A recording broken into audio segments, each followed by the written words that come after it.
সকাল কেমন আছেন সবাই? আশা করি ভালো আছেন। বাবা কি পরিমাণ চিটাই দেখেন। রান্না বান্না শুরু করে দিছি। আজকে রান্না করব মাছের ঝোল, আলু ফুলকপি দিয়ে, তারপর হয়েছে চচ্চড়ি, তারপর হয়েছে শাক ভাজা। তো সারাকে স্কুলে পাঠাইয়া দিছি রেডি করাইয়া, সারার বাবা নিয়ে গেছে। আর এখন বাজে হয়েছে 7টার মতো, 6টার সময় ঘুম থেকে উঠতে হয়। এখন আর আগের মতো ঘুমাইলে হয় না গো, এখন রুটিন চেঞ্জ হয়ে গেছে। তারপর এখানে করতেছি ভাত ভাজা বাচ্চাদের জন্য, বাচ্চাদের জন্য না সরি, আমাদের সকালের খাবারে ওই যে ভাত ভাজা, বাচ্চাদের জন্য নুডলস রান্না করছি। তো এখানে ডিম দিব, ধনিয়া পাতা দিব, এই যে ডিম ভেজা রাখছি। তারপরে এখানে যে ঈশান বাবার জন্য চিকেন ফ্রাই করে রাখছি, স্কুলের টিফিনের জন্য সারাকেও চিকেন ফ্রাই করে দিছি। আর এখানে ধনিয়া পাতা পরিষ্কার করতেছি, ধনিয়া পাতা দিব ভাত ভাজিতে, নষ্ট হয়ে যাবে তার জন্য দিতেছে। আসলে নষ্ট অলরেডি হয়ে গেছে একটু একটু। এই যে ভাত ভাজা হয়ে গেছে, এখানে দিলাম ডিম, ডিমের পরে দেবো ধনিয়া পাতা। ধনিয়া পাতা একটু বেশি করে দিতেছে, যে বললাম নষ্ট হয়ে যাইতেছে, না দিলে নষ্ট হয়ে যাবে, তার জন্য একটু বেশি করে দিয়ে দিলাম। এখন নাড়ে চাড়ে নামিয়ে ফেলবো। এই রেসিপিটা হচ্ছে সকালের জন্য খুবই তাড়াতাড়ি হয়ে যায়। আগের দিন একটু বেশি করে ভাত রান্না করে রাখলেই হয়ে যায়। আবার একটু পরে ঈশান বাবুকে ঘুম থেকে তুলতে হবে, তুলে স্কুলে নিয়ে যেতে হবে। তার জন্য আজকে ভাবলাম যে তেমন কিছুই করবো না, একটু হালকা পাতলা কিছু করে ফেলাই সকালের জন্য, কারণ রান্না বান্না শেষ করে যাওয়ার চিন্তা ভাবনা আছে ঈশান বাবুকে নিয়ে। ঈশান বাবুকে নিয়ে আস্তে আস্তে বাজে 10:30টার মতো, 11টা 10:30টার মতো বেজে যায়। তখন এখানে রান্না বান্না করতে গেলে দেরি হয়ে যাবে। সারা আবার 9টার দিকে এসে পড়ে, 9:30টার দিকে। এই জন্য ভাবলাম যে রান্না বান্না শেষ করে যদি যাইতে পারি তাহলে ভালো হবে। এই যে আমার সকালের খাবার রেডি। সকালের খাবারটা টেবিলে রেখে দেবো। এখনও মেডিসিন নেওয়া হয় নাই, খালি পেটে মেডিসিন নিতে হয়। তো যাই হোক, নেওয়া হয় নাই আর কি করা। তারপর হচ্ছে এখানে ফ্রিজে আসছে একটা কাজটা হয়েছে। গতকালকে রাতে সবজি কেটে রাখছিলাম প্লাস্টিকের বক্সে ভরে, এখন সেই সবজিগুলো নিয়ে আসতেছি। এই যে দেখেন, এখানে কেটে রাখছিলাম চচ্চড়ি, বিভিন্ন ধরনের সবজি, যেমন মূলা, আলু, তারপর হচ্ছে সিম, এগুলো কেটে রাখছিলাম। তারপরে এখানে রাখছিলাম, এক হাতে মুখ খোলাও যায় না, এখানে রাখছিলাম এই যে আলু, ফুলকপি, বেগুন। ও বাবা, তো ওই পাশের কড়াইটা আমার খালি হয়ে গেছে দেখেন। এখন আমি এই যে এই তরকারিটা বসাই দিব। এই যে এখানে আলু ফুলকপির তরকারি দিয়ে দিছি, একটু জল দিয়ে একটু হালকা করে একটু সিদ্ধ করে তারপর মশলাপাতি দিব। তো এই পাশে হচ্ছে মাছ ভাজি করতেছি, মাছ ভাজিটা হয়ে গেছে, এখন নামিয়ে নিব। দুইটা একসাথে লেগে গেছে।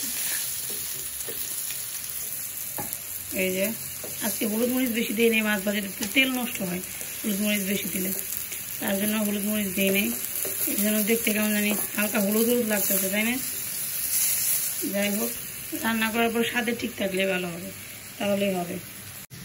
তো মাছের ঝোল রান্না করতেছি, এরপর হচ্ছে চচ্চড়ি রান্না করব মাছের মাথা দিয়ে।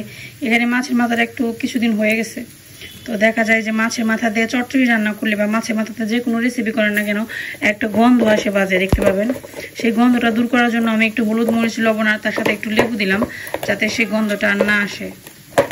আমার মনে হয় যে লেবু দিলে পরে গন্ধটা আর থাকে না, তার জন্য লেবুটা দিয়ে দিলাম। তারপরে এখানে তেলটা গরম হয়ে গেছে, জিরে ফোড়ন দেবো, একবারে সোমবার দিয়ে দিব মাছের মধ্যে, সোমবার দিয়ে চচ্চড়িটা দিয়ে দিব। এদিকে মাছের ঝোলের সবজি প্রায় কষানো হয়ে গেছে, দেখেন এই যে ভাজা ভাজা হয়ে গেছে। এর মধ্যে এখন জল দেবো পরিমাণ মতো। আলু, বেগুন আর ফুলকপি দিয়ে রান্না করতেছি আজকে, সিলভার কাপ বড় সাইজের মাছের ঝোল আর কি। তারপরে রান্না করতেছি,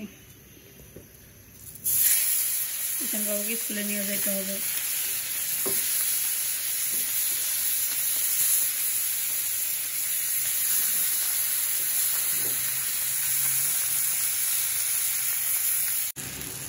আমার মাছের ঝোল হয়ে গেছে। এটা হচ্ছে চচ্চড়ি রান্না করতেছি মাছের মাথা দিয়ে। মাছের মাথায় প্রচণ্ড তেল থাকে, লেগে ধরার চান্স থাকে, যেটা হয়েছে আর কি, লেগে ধরছে। যাই হোক, এখানে চচ্চড়ি রান্না করতেছি, এখানে করতেছি শাক ভাজি, অল্প একটু শাক ভাজি করতেছি। জল উঠে গেছে শাকের মধ্যে, মাঝখানে এরকম যদি করে দেন তাহলে দেখবেন জল শুকিয়ে যাবে। তো চচ্চড়ির মধ্যে হচ্ছে রসুন দিব, তাহলে হয়ে যাবে। এই যে সকালের খাবার খাবো, আমি খেয়ে ফেলাবো, আমারটা নিতেছি বাইরে, আমি আর ঈশান খাবো।